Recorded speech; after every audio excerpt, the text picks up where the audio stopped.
Hey there, and thanks for listening to the Beekeeping for Newbies podcast. Just a quick note, we're keeping the show ad-free right now, so if you're hearing ads, they're coming from your podcast player and not from us.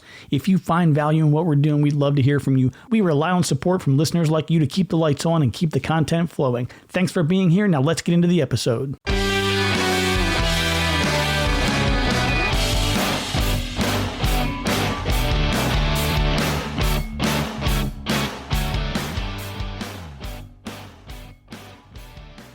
Hey everybody, good morning, good afternoon, and good evening. Welcome to Beekeeping for Newbies. Thank you so very much for taking the time to listen. I do appreciate you. And as always, feel free to reach out, Jeff at beekeepingfornewbies.com. That's NEWBEES.com.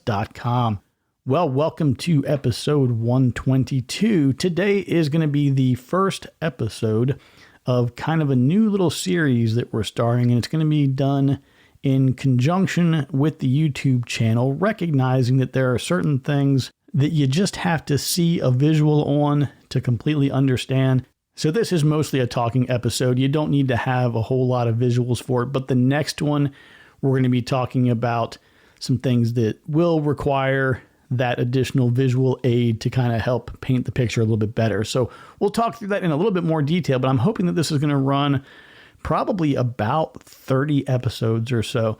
So this first one is basically talking about all of the legal considerations, the things you need to do to make sure that when you decide, hey, I want to be a beekeeper, let's go forward, let's make this happen. Before you pull the trigger and start buying bees and a bunch of supplies, I need you to start doing some research. So we're going to run through all the things you need to kind of be considering legally to keep yourself out of trouble before you jump in. The episode after that is going to be preparing your yard, selecting a place within your yard, the things you want to consider. And then we'll just kind of keep moving down the line. I want to go through and talk specifically, in the past, I've only talked about generally the Langstroth hive, just because it's basic, it's simple, it's easy. I don't want you to get overwhelmed, but we're going to talk about a couple different hive options as well, give you some things to consider, talking about frames, assembling frames, whole lot of stuff is coming after this. So we're going to be running this, okay, I'm a brand new beekeeper trying to figure it all out kind of series, in conjunction with regular episodes intermingled here and there. So we should have something coming in about every 4 or 5 days, hopefully. All right, so let's get into it and start talking about the legal aspects of things and making sure that you're staying out of trouble. I've probably said some things in the past that were a little bit, slightly edgier, where it's like, oh, here's the rules or the law or whatever, but, you do what you got to do, whatever. That maybe is not the most responsible approach. It's really, really important that you start off on the right foot. There are so many dynamics to beekeeping by itself. There are so many things that are going to be in your way, obstacles you're going to have to overcome, problems that are going to present themselves. The last thing you want to deal with is some kind of a legal issue or some kind of issue with your neighbor or just anything that might be perceived as you doing something wrong.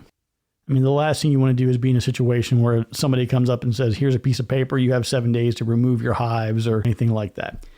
So the first thing I kind of want to talk about here is, why is this even really important? Now, there's a lot of obvious reasons that we just discussed that it's important, but keeping bees is something that has an impact that extends beyond just your yard. It's not like, you put a bird feeder in your yard and, nobody really sees or is impacted or is harmed, hurt, or anything is going to happen with the bird feeder or bird bath, or maybe you planted some tomatoes. Nobody knows about that. Nobody cares about that. There's not a lot of impact. But when you're beekeeping, your bees are out and about pretty much within that roughly, 5-mile radius potentially. And, day to day, normal, all situations being normal, you're not going to see a difference between bees in the wild and the bees that you're keeping. Like, there's not going to be a neighbor a quarter of a mile down the road that's going to be like, oh, ever since this person got their bees, everything's just been falling apart. It's just crazy around here. And nothing like that's going to happen. But I will give you a specific example of what happened with me. I moved into this house. I think I moved here with 2 colonies. And then the first season I was here, I think I added 5 or 6, something like that. I did some splits in the following spring, and I think I had 5 or 6 pretty quickly. And the neighbor was like, hey, I know you got some bees over there, and, we got this swimming pool. A lot of your bees are drowning over here. Now, he was really cool about it. He was very much like, hey, I get it. Bees are important. I don't want anything bad to happen to your bees. I just don't want them to drown in my pool. We had a nice discussion about that. He took an old bucket, he took a piece of wood, cut it to size, drilled some holes in it. So it was this floating piece of wood with holes the bees could drink from. It was a really, really cool idea he had. Very nice of him to think about that. But he gave me this little feeder he had made. And, that's great to have a neighbor that's understanding and cooperative and things like that. But I can certainly see the situation being very different with a neighbor who doesn't understand bee behavior, a neighbor who is maybe they're allergic to bees, or maybe they have a child or a grandchild who's allergic to bees. And it's not that they're anti-bee, they're just anti the possibility of the kids getting stung. So I completely understand that. But we have to think about how this decision to keep bees impacts our neighbors. And it's always great to be, like, hey, this is my land and I can do whatever I want to do. Yeah, I get it. It's your property. You can sort of do what you want. But this is just different from a lot of things that maybe a homeowners association or covenants or other things might normally, encompass. You really want to be thinking about it. And the one example that I think that always comes to mind for me when talking about how beekeeping directly impacts neighbors is in the spring and thinking about swarm season. Think of how many articles we've discussed just here on this podcast with in the news segments and them, the media and the news people always referring to bees that are out as a swarm. Oh, the bees swarmed around this guy. There was this swarm of bees. So the word swarm in the media, sense of the word, the media definition of the word, has nothing to do with the beekeeper's definition of a swarm, which is the colony reproducing. The swarm is the colony's reproductive method. So in the springtime, when it is swarm season, and one of your colonies swarms and ends up in a neighbor's tree, based on everything they've heard, read, and seen, on various sources of media, they might lose their mind. Like they might completely flip out and think, oh my God, I'm going to walk out to my car and that swarm of bees is going to attack me. So, and again, you might be like, oh, it's no big deal. It's totally fine. But remember that things around fears and phobias and mental type conditions, these things are very, very real for the person who is experiencing it. So if a person completely melts down, curls into a ball, cries, and flips out because they see a swarm of bees in a tree in their front yard, you and I know logically oh, it's no big deal. Just keep doing your thing. But they've sort of been conditioned through some of this false information to think that it's a bad thing. This is just something you really want to avoid. Now, anywhere you keep bees, I don't care how great of a beekeeper you are, I don't care how long you've been keeping bees, you're going to have a colony swarm. It happens. There have been colonies that I have inspected on a Saturday or a Sunday, and they've swarmed on Thursday. And I'm like, how did that even happen? I went through the whole hive over the weekend, and I didn't even see any swarm cells. And then I go in post-swarm, do an inspection, and I find there's still 2 of them capped, and one of them is open, and yep, I missed them, completely missed them. Those populations are exploding in the spring, lots of bees covering the frames, and I missed a couple of swarm cells. It is going to happen. Making sure that the neighborly component of all of this is a consideration when we're talking about the legal matters as well. So it all kind of comes together. But starting off first, I would say, look at your zoning. Now, I'm speaking mostly about the U.S. because this is, I live in the U.S. and I'm more familiar with it. But you're going to have a pretty good idea, what happens or who you need to contact or who you should reach out to if you're in another country. I do have a couple of notes of some things I researched, for specific countries. But speaking specifically to the U.S., there are some places where, if you're zoned agricultural, as an example, no one's going to give you a hard time about beekeeping as far as I know. There's also a zoning of RA, residential agricultural, usually not an issue. Residential zoning, and again, all of this is depending on your locality and your municipality. So where I am, even though I am in a residentially zoned area, I'm allowed to keep bees. But check that out based on where you are. Just check the local ordinances. And, I basically would look at things at a state and a local level. The federal government has not imposed beekeeper restrictions. That's really not federal government business. But the states and, certainly the local governments would be the ones running that. So check out your local ordinances and, code within your state and see what you can come up with. One simple path really is just joining a bee club and then working through your bee association, because they're going to be able to tell you exactly what you need to look at and what the rules are. But in addition to just general zoning laws, like if this is your zoning, for example, maybe you can't have any honeybees if it's zoned commercial. So you have space or industrial as an example. Now, the other thing you want to check out is hive limits. Quite often it is perfectly legal to have bees within your area, but they will often be restricted either based on acreage or general zoning. For example, if you're zoned agriculture, there may be no restrictions on hive numbers, but if you are residential, you can only have 2 per acre, something like that. So understanding that. Setbacks. So making sure that you are aware of any restrictions about your proximity to property lines, right-of-ways, your neighbors, adjacent property. Those are things to consider. So here are some things you might see, or just some examples of things you may hear.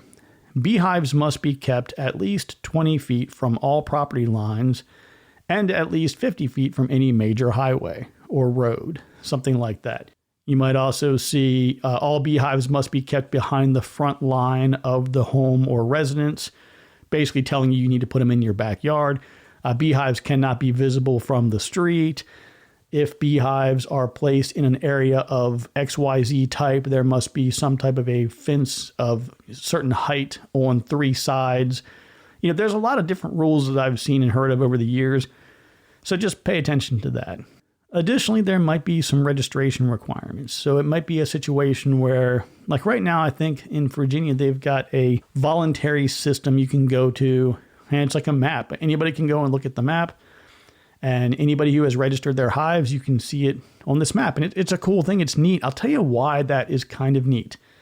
Like a lot of things, yes, you're going to have to sacrifice a little bit of privacy in order to, I think, gain a little bit here. I think the pros outweigh the cons in this, but let's say as an example, you're beekeeping solo and you're not communicating with anybody in your area who's beekeeping.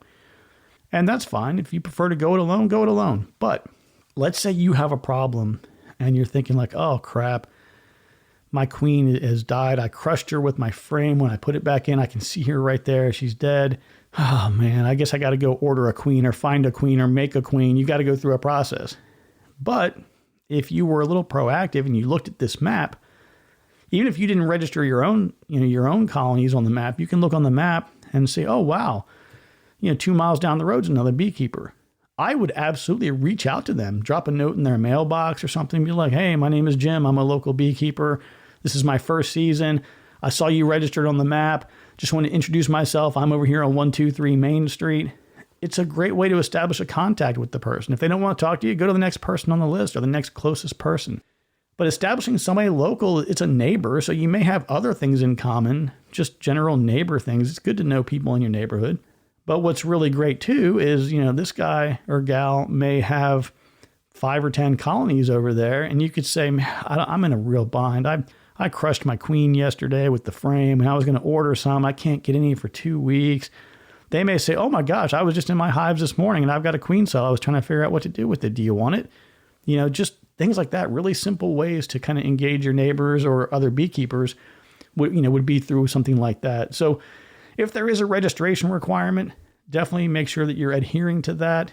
If there are voluntary registration requirements, that's not the worst thing either. So somebody knows you have a beehive. Big deal, right?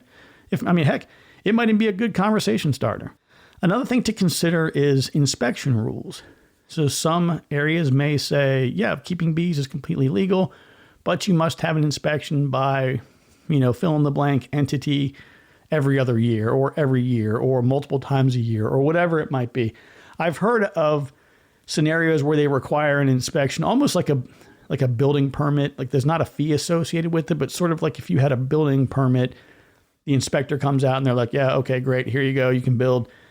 It's not like an ongoing thing necessarily like you would have in a construction of a home where it's like, okay, here's your electrical inspection, your plumbing inspection, like repeated inspections. It's just, here are our rules that are published. You want to keep bees here. You register it. Somebody comes by, takes a look and says, Yep, your proposed place to put your bees is in accordance with these rules, regulations, restrictions, whatever it might be. Here's your permit to keep your bees. Just a quick reminder to check out our YouTube channel. You can play the podcast there, explore our videos, and find even more beekeeping content to help you along the way. If you enjoy what you see, please subscribe to the channel and let us know how we can help you on your beekeeping journey. Now, back to the show. Now, another thing to consider is, liability and kind of safety measures. I'm the kind of person where I've always had, good insurance. You've got to protect, what you own. You got to protect your assets. You've got to protect yourself. And, people make mistakes. And if you're driving your car and you make a mistake and somebody gets hurt, you want to make sure you don't lose your home to make sure that that person's being taken care of. With beekeeping, it's one of those things where there's that statement. I heard this for the first time years ago when I was in real estate, but everything is fine until it isn't. And that's really, really true in beekeeping. Everybody's like, oh, that's really cool. You have bees. Oh, I love the pollinators. That's so great. You're doing things for the pollinators. And then they get stung, and then their kids are having a birthday party 2 months later. Somebody gets stung by anything. And next thing you know, they're pointing at you like, oh, he's the beekeeper over there. They were stung by this one honeybee 5 times. And you're like, really? Because honeybees don't sting 5 times. But that's interesting. You just don't want to put yourself in a situation where you have liability.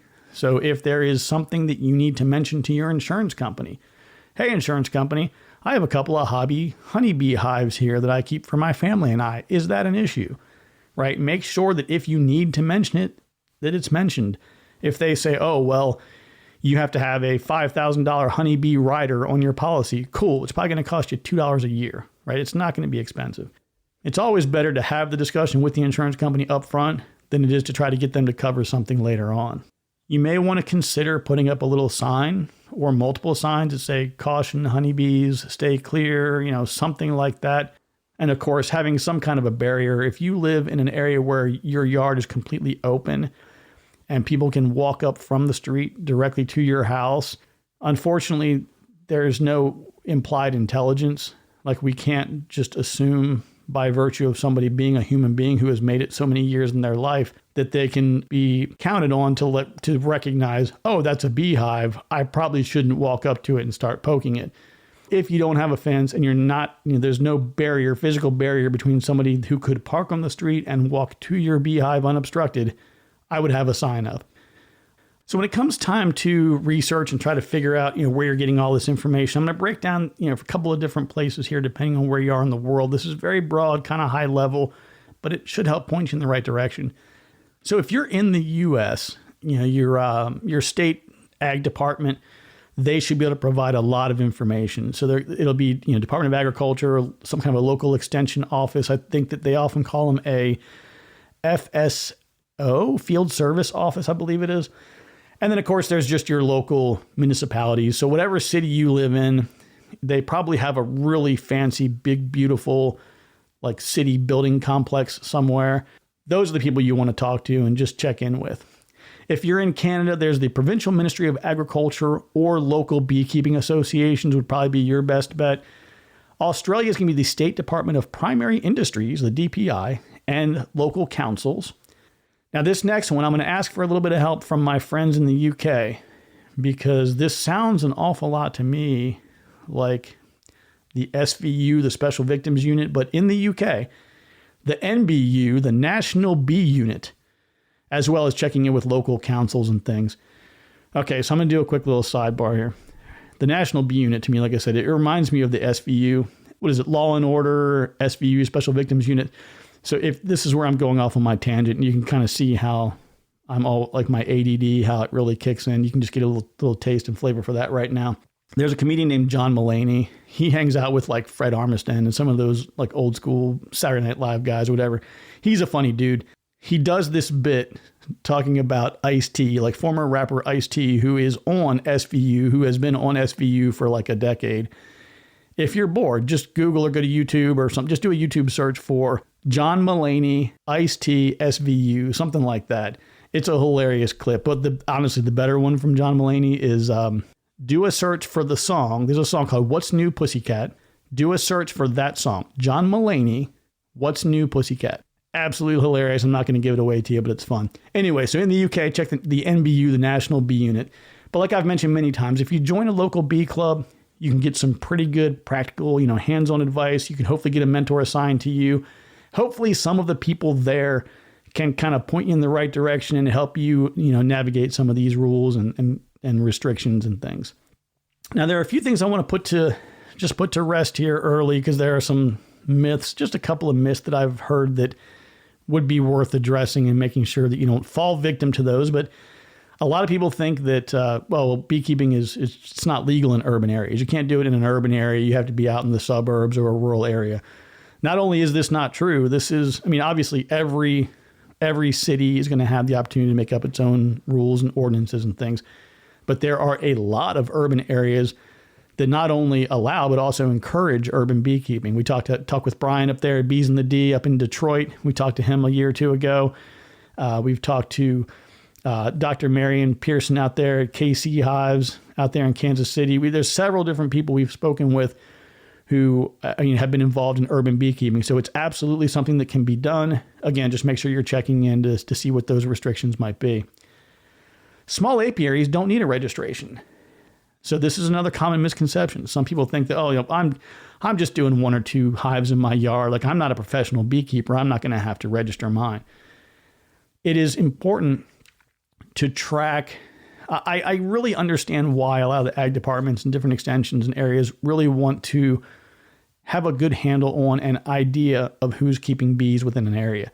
When you're looking at disease and disease management, it really, really helps if you have an idea, if nothing else for notification purposes. Let's say a beekeeper, 2 miles down the road from me had a massive issue of American foul brood and it destroyed their whole apiary. I would like to know about that. I would like to have a heads up on that.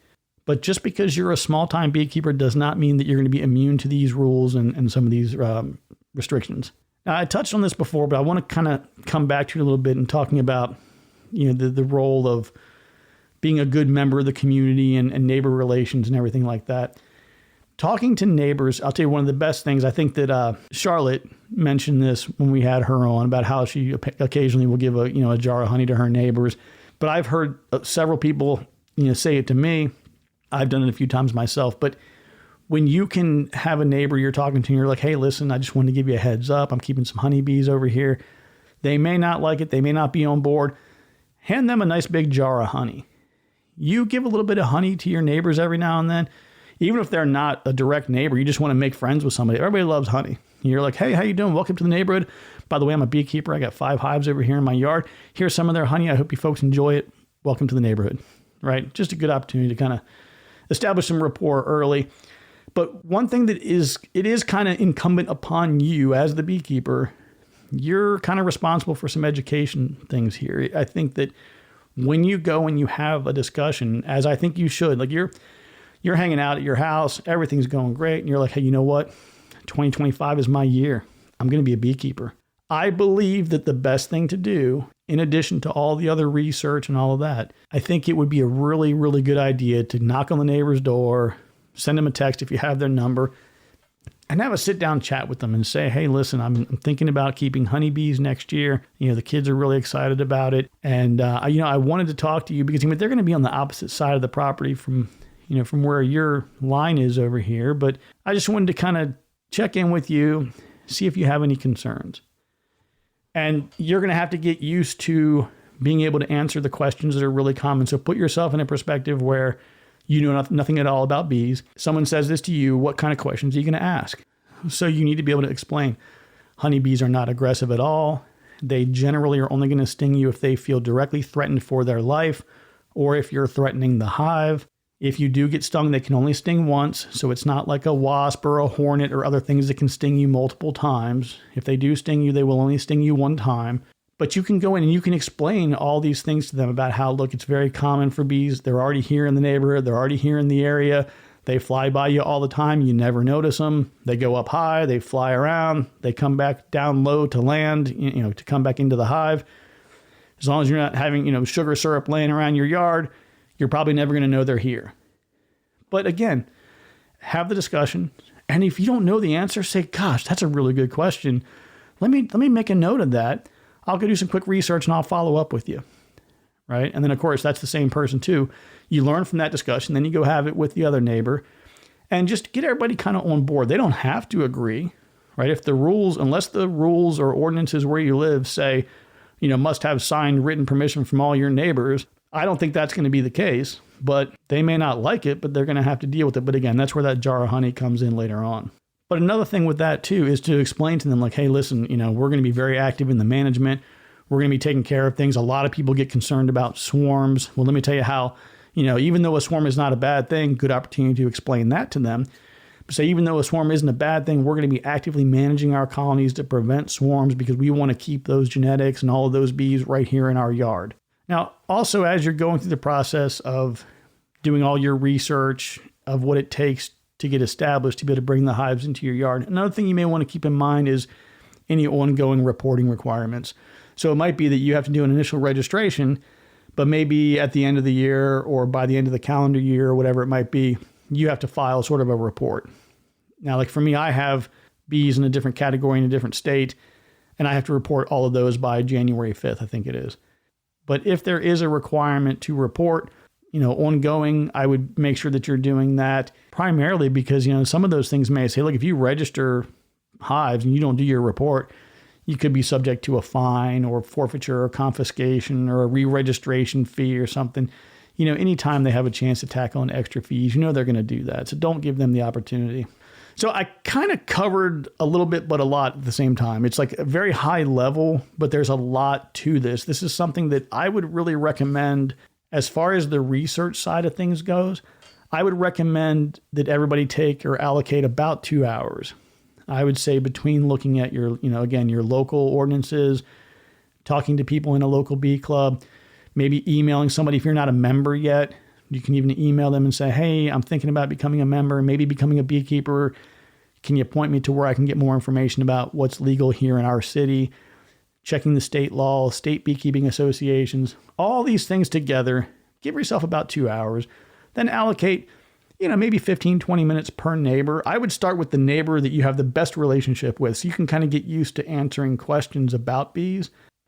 So that's going to pretty much wrap us up for this initial episode of the new series that we're doing here to kind of help you get your new beekeeping journey kicked off. So do the research, have the discussions, get yourself ready. And then the next thing we're going to move into is how we're going to choose within your yard where you should put the bees. Now, the video version of this I have, it's going to be more of, hey, look over here, look at this, look at that.